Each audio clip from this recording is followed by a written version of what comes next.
ये पदयात्रा जो चल रहा है, इसके उद्देश्य के बारे में तो आपने बता दिया। आप पर एक आरोप आपकी इस यात्रा पर लगातार लग रहा है कि आप भाजपा की बी टीम है, इस पर आपका क्या कहना है? नहीं, मुझे क्या कहना है भाई, ऐसा है बिहार में जो दो दल हैं या दो फॉर्मेशन है, एक एनडीए का और एक महागठबंधन का, इन दोनों दलों के नेताओं को पिछले 25-30 वर्ष में मुफ्तखोरी की आदत लग गई है, मुफ्त में वोट लेने की। यहाँ पर भाजपा को वोट देने वाले एक बहुत बड़ी जनसंख्या ऐसी है जो भाजपा को वोट नहीं करती है, वो लालू जी के डर से भाजपा को वोट कर देती है, क्योंकि उनके पास कोई तीसरा विकल्प है नहीं। इसी तरीके से आरजेडी को, लालटेन को वोट करने वाली जो लोग हैं, उनमें खास करके जो मुसलमान समाज के लोग हैं, वो इसलिए नहीं लालटेन को वोट करते हैं कि उनको कोई लालटेन से प्रेम है या लालटेन से उनको कुछ मिला है। वो सिर्फ और सिर्फ आरजेडी को इसलिए वोट करते हैं क्योंकि वो भाजपा को वोट कर नहीं सकते हैं, तो भाजपा के डर से वो लालटेन को वोट करते हैं। तो जब आपको लंबे समय तक बिना काम किए हुए मुफ्त में वोट मिल रहा हो, स्वाभाविक है जब आप देखेंगे कि भाई इनके पास कोई तीसरा विकल्प बन सकता है, जनता अगर साथ में आके तीसरा विकल्प बना ले तो मजबूरी में, विकल्प के अभाव में जो वोट मिलता है वो वोट मिलना बंद हो जाएगा।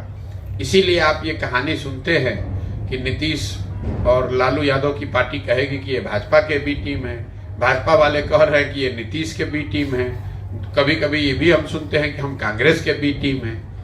तो ऐसा है कि जो ये दल हैं, इनके नेताओं को एक दिन जमीन पर उतरने की ताकत नहीं है। हम 15 महीना से पैदल चल रहे हैं, तो ये तो बड़ी विडंबना है कि जो दल है वो जमीन पर नहीं है और उसका बी टीम 15 महीना से गांव-गांव पर चल रहा है। तो ये तो आपके विवेक पर मैं छोड़ रहा हूँ। सर, अभी महागठबंधन और एक दूसरा जो एनडीए वर्सेस जो इंडिया महागठबंधन बनी है, आपकी इस पदयात्रा को अभी इस दोनों गठबंधन से जोड़ के देखा जा रहा है कि कहीं न कहीं जो भाजपा के पास 33% वोट है और बाकी वोट जो महागठबंधन के पास है, आप महागठबंधन के वोट के बिखराव का एक कारण बनते जा रहा है। आपकी ये पदयात्रा उनके वोट को जो तोड़ रही है। आपको राजनीति का ज्यादा ज्ञान है, मुझे उतना ज्ञान तो नहीं है।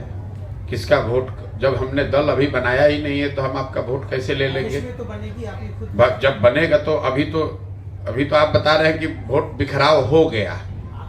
अरे मेरे भाई, मैंने कहा कि जब दल बनेगा तब तो वोट होगा। आपकी पदयात्रा से बिखराव तो हो रहा है ना। अच्छा, तो क्या करें? तो क्या करें? नहीं, मेरे पक्ष कुछ नहीं रखना है हमें। बिहार देश में महागठबंधन की, यूपीए की सरकार रही है, उससे क्या बिहार का भला हो गया? बिहार की गरीबी खत्म हो गई, बिहार की बेरोजगारी रुक गई। अभी 10 वर्ष से मोदी जी देश के प्रधानमंत्री हैं, तो क्या बिहार का भला हो गया उससे? तो जब हम जो प्रयास कर रहे हैं वो बिहार के जनता के जीवन को सुधारने का प्रयास कर रहे हैं। आप चक्कर में पड़े हुए हैं कि भाजपा गठबंधन का क्या होगा और महागठबंधन का क्या होगा। जिसका जो हो, बिहार की जनता का बेहतर होना चाहिए कि नहीं होना चाहिए? तो बिहार की जनता का बेहतर होना चाहिए, उस पर आपको सवाल नहीं है। आपको महागठबंधन की चिंता है, आपको भाजपा की चिंता है, आपको अपने बच्चों की चिंता नहीं है, आपको बिहार की चिंता नहीं है। बिहार का बिखराव हो रहा है, ये सवाल आपको नहीं समझ में आता है। महागठबंधन के वोट का बिखराव हो रहा है कि भाजपा के वोट का बिखराव हो रहा है, इसमें आप मरे जा रहे हैं। सर, मैं शकील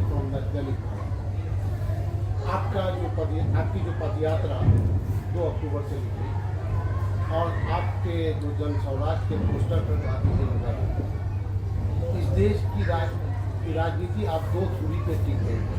एक गांधीयन थ्योरी है जो गांधी को मानने वाले हैं, दूसरे उसके अपोजिट लोग। लेकिन 90% लोग गांधी को मानते हैं और गांधी की विचारधारा ही इस देश की रीढ़ की हड्डी है। तो सारे लोग जो वोट मांगने वाले लोग, वोट की जो राजनीति हो रही है, गांधी को कहीं ना कहीं इस्तेमाल तो करते हैं, लेकिन गांधी की जो बताई हुई जो इसका रूरल जो इकोनॉमिक्स है या उसकी जो नीतियाँ हैं, उस पर कोई भी पार्टी नहीं है।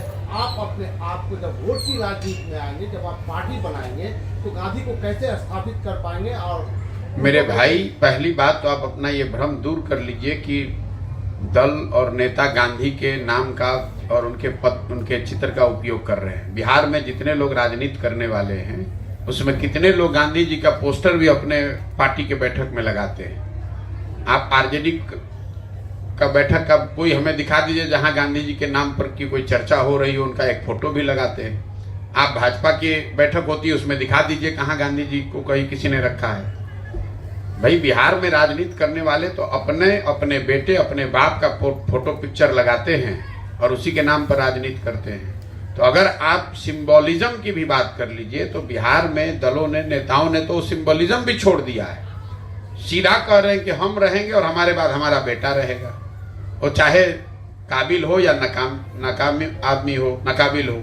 गांधी की बात कर कौन रहा है? सर, युवराज जी निकला है महाराष्ट्र। अभी आपने जो 15 महीने से पदयात्रा शुरू किया है, इसमें कितने जिलों का आपका प्रयास हो चुका है और कितने समय और लगेगा सर बिहार पूरा होने में? मैंने अभी तक पदयात्रा के दौरान करीब 45% बिहार को किया है और आधा बिहार मोटे तौर पर और बाकी है, क्योंकि पटना का जो शहरी क्षेत्र है उसमें आबादी का एक बहुत बड़ा कंसंट्रेशन है। तो आप मानकर चलिए कि आधा बिहार और बाकी है। 15 महीना लगे हैं, 12-15 महीने और लगेंगे। कि ये पदयात्रा बिहार पर फोकस है और देश के अन्य राज्यों में भी? जब पदयात्रा घोषणा किए बिहार में कर रहे हैं बिहार में, तो देश का इसमें कहां से मामला आ गया? मैं अपने जीवन के कुछ वर्ष मैंने इसलिए निकाले हैं कि मुझे बिहार में जो स्थिति है इसको सुधारने के लिए एक ईमानदार प्रयास करना है। उस प्रयास में लगे हुए हैं। सर, एक सवाल है कि सब लोग अपनी ईमानदारी की गाथा गाते हैं, बड़े बड़े वादे करते हैं, फ्री बीज भी कह लीजिए, बहुत सारी चीजें आपके सामने हैं, आप हमसे ज्यादा समझते हैं। बिहार की जनता को जिस तरीके से छला गया है उस पे प्रशांत किशोर पे बिहार की जनता क्यों विश्वास नहीं करती? बिल्कुल हम पर विश्वास न करें। अगर आप हमारी बातों को सुनते हैं, सभाओं में जाकर देखेंगे, तो मैं सामने से कहता हूं कि भैया हम पर विश्वास मत करो, हम पर विश्वास मत करो, किसी पर भरोसा मत करो, किसी पर भरोसा करके वोट मत दो। वोट अपने बच्चे के लिए दो, अपनी समस्या के लिए दो। हम कहाँ कहीं खड़े होकर कह रहे हैं लोगों को कि भैया हम पर विश्वास करो, हमको वोट दे दो। हम तो कभी ये बात कहते ही नहीं है। सर, आपने बताया कि आप एक दल भी बनाएंगे कुछ समय बाद, तो क्या वो दल के जो नेता लोग हैं या फिर आपके जो करीबी लोग हैं वो उसके अंदर जुड़ना चालू है या भी उसको वक्त लगेगा? सर भाई हम रोज पैदल चल रहे हैं। मैंने कहा कि दल लोग बनाएंगे और आप सुन रहे हैं कि दल हम कह रहे हैं कि हम बनाएंगे। जो लोग दल बनाना चाहते हैं वो जुड़ रहे हैं और वही लोग मिलकर दल बनाएंगे। सर, मेरा सवाल था कि बिहार में SC/ST कम्युनिटीज भी जो एक अल्टरनेट ढूंढ रही है, उसको लेकर जनसुराज जो है क्या स्पेस देगा, उनके लिए आपके पास क्या?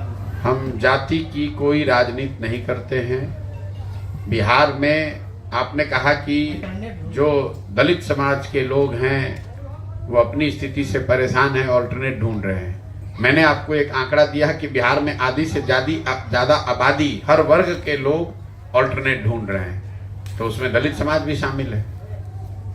अच्छा, इन लोगों ने अगर पार्टी बना ली, आप पद यात्रा कर रहे हैं, तो उस पार्टी का अगुवाई कौन करेगा? उसका नेता तो होगा। बिल्कुल ठीक बात है। तो होगा। तो अगर हजारों लोग मिलकर दल बनाएंगे तो उनकी इतनी समझ तो होगी कि अपने बीच में से किसी को नेता चुने। वो उनकी समझ होगी कि उस दल की प्राथमिकताओं को तय करें, उस दल का संविधान बनाएं और फिर आगे उसमें बढ़ें।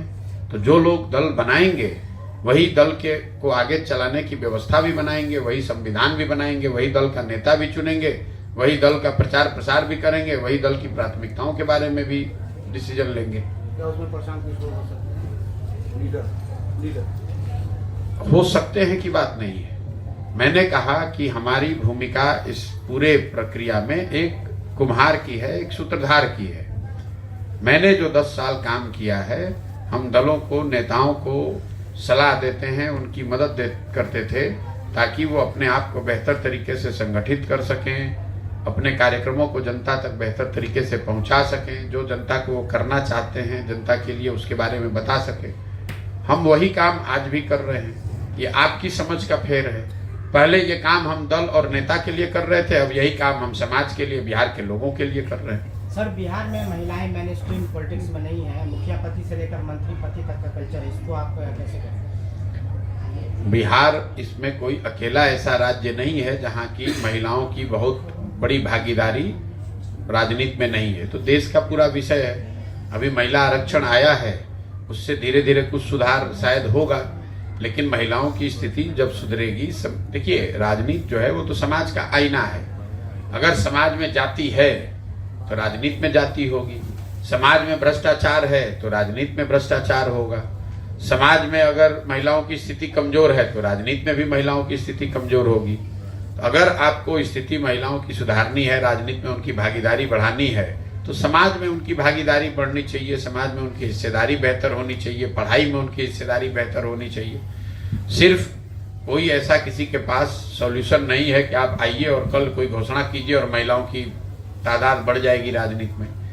अगर तादाद बढ़ भी जाए, जैसा कि आप देख रहे हैं महिलाओं की तादाद बढ़ी हुई है पंचायती राज में, चूंकि इलेक्शन में रिजर्वेशन है, लेकिन उससे महिलाओं का एम्पावरमेंट नहीं हुआ, उनकी ताकत नहीं बढ़ी। उनके पति या उनके बेटे या उनके पिताजी राजनीति तो वही करते हैं, महिलाओं को उसमें सामने खड़ा करके उनसे खाली साइन कराया जा रहा है। तो महिलाओं की स्थिति राजनीति में तब सुधरेगी जब उनकी स्थिति समाज में सुधरेगी। सर, जब से आपकी पदयात्रा शुरू हुई तब से बिहार में परिवर्तन की लहर चालू है। सब लोग बोलते हैं कि आप जैसा शिक्षा के बारे में बात करते हो, आरोग्य के बारे में बात करते हो, सब लोग आपको सपोर्ट करते हैं। मैं ऐसा नहीं मानता हूं कि कोई परिवर्तन की लहर है या क्या, मेरा वो काम नहीं है। ये लोगों को ये बात समझ में आ रही है कि नहीं आ रही है, ये लोगों को तय करना है। हम अपना काम कर रहे हैं। मेरा काम ये है कि मैं जाकर इन 3 उद्देश्यों के साथ मैं निकला हूं। इन 3 उद्देश्यों की पूर्ति के लिए ईमानदारी से साल, 2 साल, 3 साल, 4 साल जो भी लगे मैं प्रयास करूं। लोग समझेंगे तो अच्छी बात है, नहीं समझेंगे तो जिस दुर्दशा में जी रहे हैं आगे जीते रहेंगे। राज्यों के चुनाव परिणाम आने के बाद कई जो जदयू के नेता प्रधानमंत्री मोदी साहब की तारीफ कर रहे हैं, क्या लोकसभा से पहले जदयू पार्टी की? भैया, जदयू पार्टी कहाँ रहेगी ये तो स्वयं नीतीश कुमार को नहीं मालूम है, क्योंकि उन्हें खुद नहीं पता है कि वो कहाँ रहेंगे। पिछले कई वर्षों में, पिछले 10 वर्षों में नीतीश कुमार की ये 6वीं सरकार है। 6वां सरकार को लेकर 6वां प्रयास है। हर साल 1.5 साल में नीतीश कुमार कहीं ना कहीं पलट के जाते ही जाते हैं। राजनीतिक स्थिति जैसी रहेगी देश में, जिधर का हवा दिखेगा नीतीश कुमार उधर भागने का प्रयास करेंगे। लेकिन अब वो समय धीरे धीरे वो भी खत्म हो रहा है। नीतीश कुमार की राजनीतिक पारी का अब अंतिम समय चल रहा है। लोकसभा चुनाव तक थोड़ी बहुत जो रेलेवेंस है वो रहेगी। लोकसभा चुनाव में जदयू पार्टी की करारी हार होगी। मैंने रोज कैमरे पर कहा है, उनको 5 सीट भी नहीं आएगा और उसके बाद उस दल का विघटन शुरू हो जाएगा। इन बातों को आप नोट कर लीजिए, लिख लीजिए, कैमरे पर रिकॉर्ड कर लीजिए। जब परिणाम आएगा तो हमसे आकर पूछ लीजिएगा। अगर हमारी बात गलत हो जाए तो पूरे बिहार की जनता के सामने खड़े होकर माफी मांग लेंगे। विघटन होकर पार्टी कहाँ जाएगी? जब किसी चीज का विघटन होता है तो कहाँ जाता है? टुकड़ों में बट जाएगा। कोई भाजपा भागेगा, कोई आरजेडी भागेगा, कोई कम्युनिस्ट में जाएगा, कोई कांग्रेस में जाएगा, कोई जनसुराज में चला जाएगा, कुछ लोग निर्दलीय हो जाएंगे। विघटन का मतलब क्या है? मैंने ये नहीं कहा कि उस दल का किसी दल के साथ मर्जर हो जाएगा, मैंने कहा उस दल का विघटन हो जाएगा। कहा जाए कि नीतीश कुमार की समाप्ति और बिहार में लगता है 2025 जन सुराज। देखिए, नीतीश कुमार का जो विघटन है जदयू का, वो तो तय है। इसलिए नहीं कि हम कुछ कर रहे हैं, वो तो अपने कार्यकलापों से नीतीश कुमार ने अपने दल का, अपनी प्रतिष्ठा का, अपनी छवि का को बर्बाद कर लिया। जहां तक 2025 के और जनसुराज का बात है, मैं आपको एकदम विश्वास से ये कह सकता हूं कि जनता में यहाँ अंदर से बहुत भारी लोगों के बीच में एंग्जाइटी है। लोग चाहते हैं कि यहाँ बदलाव हो, उनको रास्ता नहीं दिख रहा है। अगर जनसुराज में वो ईमानदार प्रयास जो शुरू हुआ है, ये अगर हम लोग करते रहेंगे, प्रयास जारी रहेगा, तो आप निश्चित जानिए 50% से ज्यादा लोग बिहार में नए दल को, नए विकल्प को स्वीकार करने के लिए तैयार बैठे हुए हैं।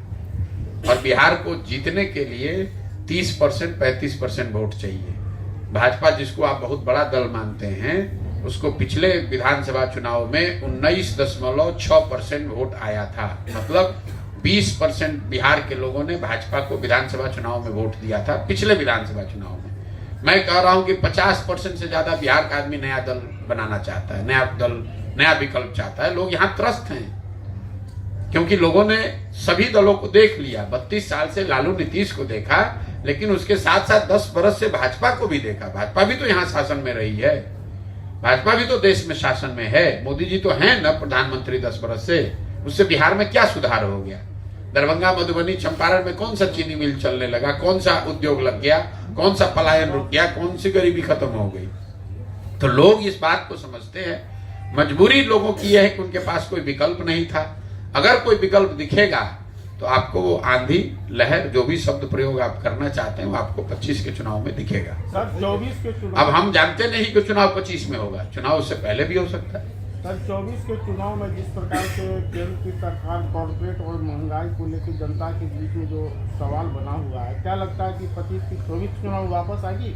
देखिए ऐसा है, मैं उन नेताओं में से नहीं हूं जो रोज रोज चुनाव के बारे में भविष्यवाणी करते हैं। मैंने जीवन में एक बार कहा कि बंगाल में भाजपा नहीं जीतेगी, 100 से कम सीट आएगा। पूरे देश के लोगों ने कहा नहीं, बंगाल में तो भाजपा जीत रही है। जब परिणाम आए तो आपने देखा भाजपा को 77 सीट आया। मैं बिहार के नजरिए से, 24 के नजरिए से इतना कह सकता हूं कि एक दल जो सबसे बड़ी हार जिसको होगी वो है जदयू, उसको 5 सीट नहीं आएगा। बाकी किसको कितना सीट आएगा नहीं आएगा ये ना मेरा विषय है, ना मैं उस पर कोई टिप्पणी करना चाहता हूँ। महागठबंधन का जो भविष्य खतरे में, क्योंकि जदयू, आरजेडी और अखिलेश यादव ने लोकसभा से पहले सीट बंटवारे की बात कर रही है, ऐसे में गठबंधन का क्या होगा? भाई गठबंधन का कोई भविष्य कभी था ही नहीं। गठबंधन क्यों बनाया गया पहले आप ये समझिए। नीतीश कुमार को आप जितना समझते हैं उससे कम हम भी नहीं जानते हैं। गठबंधन बनाने से पहले नीतीश कुमार सबसे पहले हमसे मिलने दिल्ली आए, हमको 4 घंटा समझाया कि गठबंधन हम क्यों वापस बनाना चाहते हैं। नीतीश कुमार महागठबंधन उन्होंने सिर्फ इसलिए बना, उनको कोई लालू यादव, तेजस्वी यादव से प्रेम नहीं है, उनको कोई भाजपा के नीति से दिक्कत नहीं है। ये नीतीश कुमार के मन में ये डर था कि 24 में अगर हम इस गठबंधन में बने रहे भाजपा के साथ, 24 में लोकसभा जीतने के बाद भाजपा वाले हमको हटा देंगे, क्योंकि दल तो भाजपा का बड़ा था बिहार में। तो वो उनको ऐसा लगता था कि भाजपा वाले अपना मुख्यमंत्री बनाएंगे लोकसभा जीतने के बाद। तो भाजपा ऐसी स्थिति पैदा करे उससे पहले ही छोड़कर लालू यादव के साथ चले जाए तो कम से कम 25 तक तो कुर्सी बच जाएगी। अब उनको ये समझ आकलन नहीं है कि भाई अगर आप महागठबंधन के साथ गए, अगर आप चुनाव हारे तो आपका दल ही नहीं बचेगा, तो गठबंधन बनाइएगा किससे? वही स्थिति होगी, लोकसभा में हारेंगे, दल खत्म। जिस तरह से जीत भाजपा की, अब नीतीश कुमार की स्थिति कैसी? नीतीश कुमार कोई फैक्टर ही नहीं है। आप लोग बिहार में चूंकि पत्रकारिता करते हैं तो आपको लगता है कि दुनिया नीतीश कुमार के इर्द गिर्द घूमती है। भाई नीतीश कुमार राष्ट्रीय राजनीति में कोई महत्व का नेता नहीं है, कोई महत्व नहीं है। प्रधानमंत्री उम्मीदवार कहे जा रहे हैं। आप न कह रहे हैं, कौन कहा है? इस देश में किसने कहा कि वो देश प्रधानमंत्री को उम्मीदवार है? आप बता दीजिए। तो आप अपने घर में बैठ के, हम यहाँ से बैठ के कहें कि हम अमेरिका के राष्ट्रपति के उम्मीदवार हैं, उसका तो कोई महत्व नहीं है। नीतीश, देखिए अगर आप विपक्ष की राजनीति को भी देखेंगे तो वहां सबसे बड़ा दल कांग्रेस है, दूसरा दल टीएमसी है, तीसरा दल डीएमके है। नीतीश कुमार को कैसे कोई नेता मान लेगा? और ये पहले दिन से मैं कह रहा हूं, ये तो आप लोग खुद से मुंह मियां मिट्ठू बनने की बात है कि भैया संयोजक बन रहे हैं, तो फिर आप लोगों ने कहा पहले कहा प्रधानमंत्री का चेहरा बन रहे हैं, वो नहीं बने तो कहा संयोजक बन रहे हैं, अब वो भी नहीं बने तो कर नहीं पीछे से हम ही चला रहे हैं। अरे भाई आपको कोई नहीं पूछ रहा है, आप अपना देख लीजिए, बिहार में कुछ बचा लीजिए, वही बहुत बड़ी बात है। अपना दल नहीं बचने वाला है और आप देश की बात कर रहे हैं। नीतीश कुमार, आप व्यवहारिकता से सोचिए, नीतीश कुमार या उनका दल विपक्ष का जो खेमा है उसमें वो क्या ऑफर कर सकते हैं? उनके पास संगठन है नहीं, कोई बहुत बड़ी पार्टी ऐसी है नहीं कि बहुत बड़े नंबर में उनके सांसद वो दे सकते हैं। उनके पास ऐसी व्यवस्था है नहीं कि वो पूरा इंडिया का संसाधन मुहैया करा दें, वो भी नहीं है उनके पास। चौथा, ऐसी कोई गवर्नेंस की छवि नहीं है कि भाई पूरे देश में लोग कह रहे हैं कि भैया हमको नीतीश कुमार जैसा गवर्नेंस चाहिए। आपको क्या लगता है केरल में कोई आदमी कहेगा कि भैया हमारा केरल खराब है, बिहार जैसा हमको गवर्नेंस चाहिए? कोई ऐसा कहेगा? कोई तमिलनाडु में कहेगा? मैं इंडिया अलायंस के राज्यों की बात कर रहा हूं। तमिलनाडु में कोई ऐसा आदमी कहेगा कि भैया तमिलनाडु तो बड़ा खराब है, बिहार जैसा तमिलनाडु को बना दो? तो जब आपकी ना छवि है, ना आपके पास संसाधन है, ना संगठन है, तो किस आधार पर आप नेता बन जाइएगा? ऐसे नहीं हो, हवा में थोड़ी ना बात होती है। आप कुछ टेबल पर रखिएगा तभी तो आपके लिए कोई बात मानेगा। इस स्थिति में भी जो लालू यादव है, तेजस्वी यादव है, उनको एकदम मेरे भाई देखिए, लालू जी बड़बोले, राजद के जो नेता हैं ना, ये बड़बोले लोग हैं। अब आप राजद की स्थिति देख लीजिए, पूरे लोकसभा में 543 में से राजद के 0 MP हैं, 0। यहाँ अपने घर में बैठते हैं, 4 पत्रकार को बुलाते हैं, कहते हैं कौन देश का प्रधानमंत्री होगा। जिस दल का 0 MP है वो तय कर रहा है कि देश का प्रधानमंत्री कौन होगा। लेकिन नीतीश कुमार को तो वही लालू जी वही तेजस्वी एकदम बड़ा बना रहे हैं। आप कितना जानते हैं नीतीश कुमार और लालू यादव? हमसे ज्यादा नहीं ना जानते हैं। 15 में हम ही ना दोनों लोग को साथ में लेकर आए थे। आप कितना जानते हैं कि एक दूसरे को कितना प्यार करते हैं? हम नहीं जानते हैं। अरे नीतीश कुमार को कोई लालू यादव तेजस्वी यादव से प्यार नहीं है। लालू यादव तेजस्वी यादव इसलिए दिल्ली का रोज चढ़ा रहे कि चढ़ जाए कि ये बिहार खाली हो कि हमारा लड़का मुख्यमंत्री बने। हाँ, नीतीश कुमार उनके साथ इसलिए है कि कुर्सी बची रहे, और जब कुर्सी अगर छूटे भी तो जब मेरी पारी खत्म हो तो कोई ऐसा आदमी यहाँ बन जाए कि लोग यहाँ कहे कि भाई कुछ भी कहिए, नीतीश कुमार कितनों खराब था तो इनसे तो अच्छा था। आप नीतीश कुमार को नहीं जानते हैं। नीतीश कुमार ऐसे आदमी हैं कि बिहार की जनता ने उनको 42 को MLA जिताया है। तो इसी जनता को सबक सिखाने के लिए ये लालू यादव को जंगल राज को वापस लाने का प्रयास कर रहे हैं कि जंगल राज वापस आ जाएगा तो लोग कहेंगे भैया बेकार नीतीश कुमार को हटाए, वही कम से कम ठीक था। अगर इनसे भी बुरी सरकार आ जाए तभी तो लोग नीतीश कुमार के बारे में अच्छा कहेंगे। मान लीजिए कोई अच्छी सरकार बिहार में आ जाए तो लोग क्या कहेंगे कि भैया अच्छा हुआ नीतीश कुमार से जान छूटा, बिहार की तरक्की शुरू हुई। लेकिन अगर इनसे भी खराब सरकार आ जाएगी तो लोग क्या कहेंगे कि अरे भाई कितना भी ये नीतीश कुमार खराब था, इनसे बेहतर था। तो नीतीश कुमार इतने बेवकूफ आदमी नहीं है, वो सोच समझ के ये निर्णय लिए हैं। सर मेरा एक सवाल है, के सांसद हिंदी राज्य जो है उसको गौमूत्र से पन्ना। देखिए, अब किसने क्या कहा है मुझे नहीं मालूम है। सच्चाई ये है कि हम लोग बिहार के लोग हैं, बाहर जाते हैं, हम लोग को बिहारी कह के महाराष्ट्र में भी गाली पड़ती है, उत्तर प्रदेश में भी, दिल्ली में भी, तमिलनाडु में भी। हम लोग अगर पिछड़े हैं, हम लोग अगर अनपढ़ हैं, अगर हमारे बच्चे मजदूरी करने कहीं जाएंगे तो वो आपको सिंहासन पे तो बैठाएगा नहीं। ये समझ हम और आप डेवलप नहीं करते और बेकार दूसरे राज्य को गाली दे रहे हैं। मैं आपको बता रहा हूं, अगर महाराष्ट्र का आदमी आकर बिहार में खेत में मजदूरी करेगा तो उसके बारे में आप क्या कहिएगा? तो आप अपनी दशा देख नहीं रहे हैं, अपने बच्चों को पढ़ाने की व्यवस्था कर नहीं रहे हैं, अपने राज्य में रोजगार हो इसकी चिंता कर नहीं रहे हैं। कोई सांसद कुछ कह दिया, अब इसी पर हल्ला मचाए जा रहे हैं। सांसद ने कह दिया कि ये गोमूत्र वाला राज्य, गलत बात है, नहीं कहना चाहिए, बिल्कुल गलत बात है। लेकिन आपको उससे बुरा लग गया और आपका बच्चा दिन भर रोड पर घूरा पर घूम रहा है, उससे आपको कोई चिंता ही नहीं है। तो अगर आप अनपढ़ हैं तो लोग आपको अनपढ़ ही तो कहेंगे। अगर आप गरीब हैं तो कोई आपको अमीर तो नहीं कहने लगेगा। अगर आप किसी के यहाँ मजदूरी कह रहे हैं तो वो आपको अपना मालिक तो नहीं बताएगा। अपने हिसाब से हिंदी राज्य की जो तुलना की गई गौमूत्र वो सही है। बिल्कुल बेकार आप अपना शब्द हमारे मुंह में डाल रहे हैं। मैंने कहा वो गलत है, लेकिन आपको हमको हिंदी राज्य के बारे में हम नहीं कह रहे हैं, हम बिहार की बात कर रहे हैं। बिहार के लोग जाते हैं और आपको गाली पड़ती है नहीं पड़ती है। तो अगर आप गलत हैं तो आपको वो नहीं झेलना पड़ेगा।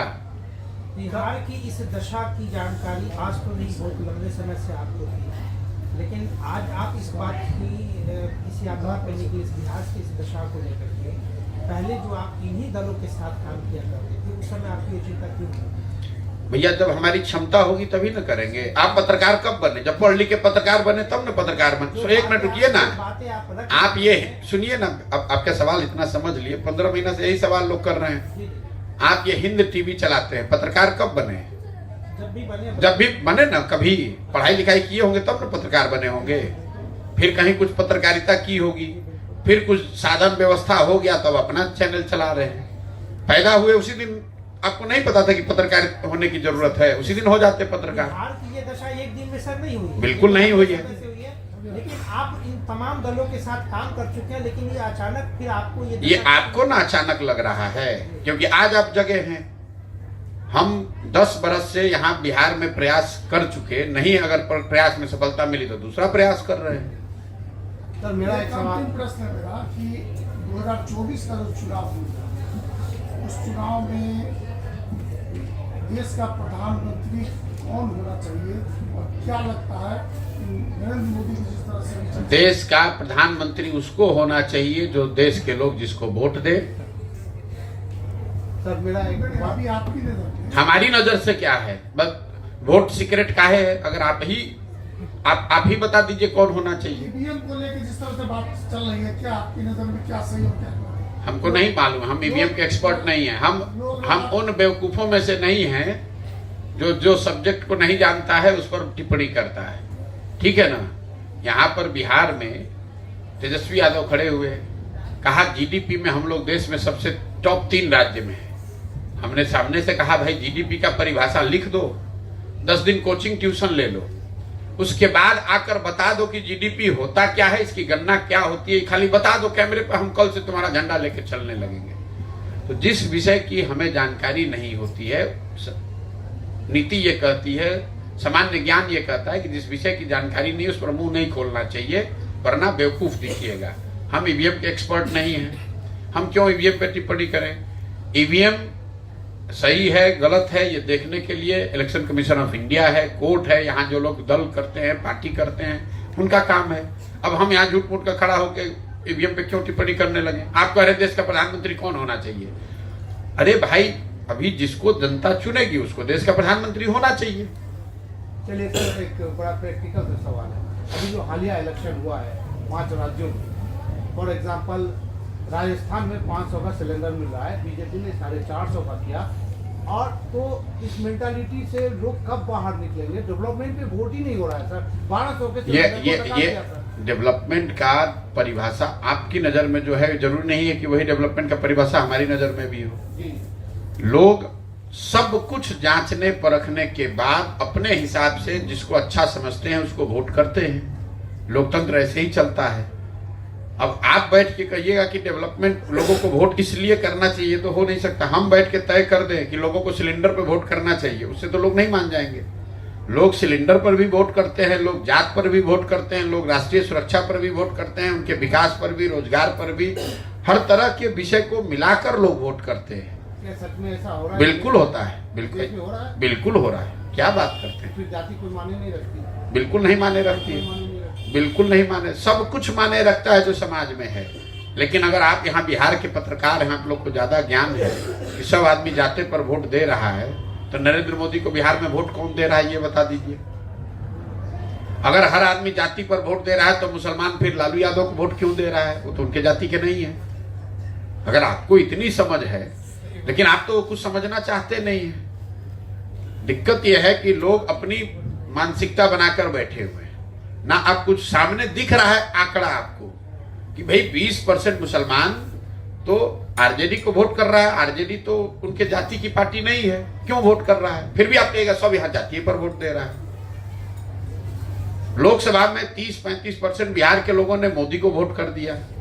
मोदी के जाति का तो उसमें कोई आदमी नहीं है, फिर भी आप कहिएगा जाति पे वोट पड़ रहा है। तब इसको आप, जब भाई किसी का आंख बंद है तब ना उसको खोलिएगा। जो जग रहा है, आंख खुला हुआ और अंधा के तरफ भी सवाल कर रहा है, तो उसको क्या कर सकते हैं?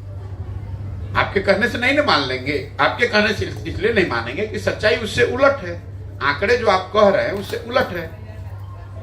अगर सरकार के सिलेंडर बांटने से ही सरकार जीत जाती तो जो लोग भी सरकार में वो सिलेंडर कम पैसे में बांटा वो जीत के आ जाता। लेकिन जनता उससे ज्यादा होशियार है। वो सिलेंडर 500 चाहती है, उसके साथ और भी कुछ चाहती है। ठीक है भैया, बहुत बहुत धन्यवाद।